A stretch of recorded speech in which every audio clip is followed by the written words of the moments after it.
Sam Darnold. I know you're so high on him, and I know, again, that you're tight with Joe Douglas, the general manager of the Jets, who offered you a job that, thank God, even though it's my team and I thought you would definitely help improve them, but you would have left my team to go join that team, and you decided to stay put, and you're doing what you're doing. What's your evaluation of him right now, DJ? It was not a good game for Sam. When you go back and watch it, he missed several throws in that game. I mean, I don't think it was a great game for many folks on the Jets in that one, Rich, as you watched it. I will say the encouraging thing was Mekhi Becton in his first start. When I went back and watched the tape, I thought he played very well, and you saw him get after some people in the run game like you saw at Louisville. That was encouraging. But Sam came out, and after the game was over, I like the fact that he kind of puts it on himself. He's got to make some throws that he missed in that game. I don't know, Rich. It's tough. I don't want to overreact off 1 week.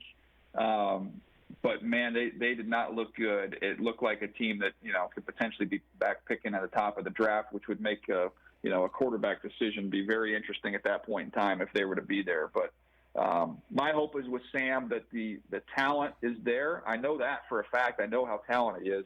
It's going to find its way out, and you'll see some growth and progress. But yeah, it was a discouraging first game, to say the least. Well, I mean, again, but we're 33 games into his career, and we all know he hasn't been able to start all of them due to ankle injury and mononucleosis, for crying out loud.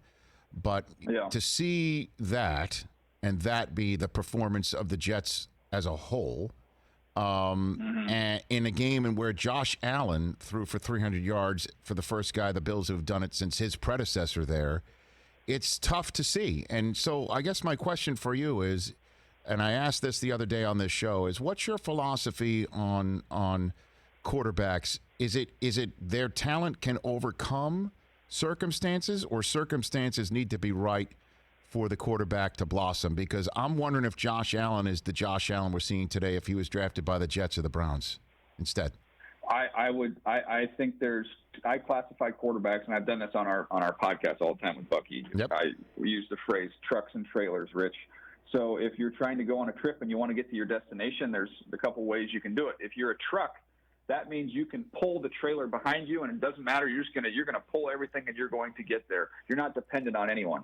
There's probably, 8 to 10 at the most trucks in the NFL at the quarterback position. The rest of them are trailers. They're dependent on the truck in front of them, what they have around them, what's pulling them to get where they need to go. Both scenarios, you get to the finish line, but that's more of a dependent player. I think it's obvious with Sam right now. He's dependent. He needs to have the other pieces in place, which they quite frankly don't have. They don't have any playmakers on the offensive side of the ball. They just don't, and that's Joe's trying to build up the offensive line first, and they're going to get to the playmakers, I would imagine, with all this extra draft capital they have and extra money they'll have in free agency. But I think we can all realize Sam's not good enough where he's going to be able to pull the rest of the team behind him. And I think Josh Allen is in the same boat. I think Josh Allen is a trailer, not a truck. But Josh Allen has a lot more around him in terms of the support, in terms of the organizational support that's been there, that they've had a plan in place for several years now. You look at the defense they have, the physicality, the designing an offense that's catered to his specific skill set. It's why they were in the postseason last year, and it's why the Jets have struggled. So something has to change there in order for the Jets to kind of close that gap, because I know it was only a 10-point game, but those teams did not look very close in that contest. So name me a truck from that draft. Is it Lamar, the only one? Because it sure isn't Baker. Right?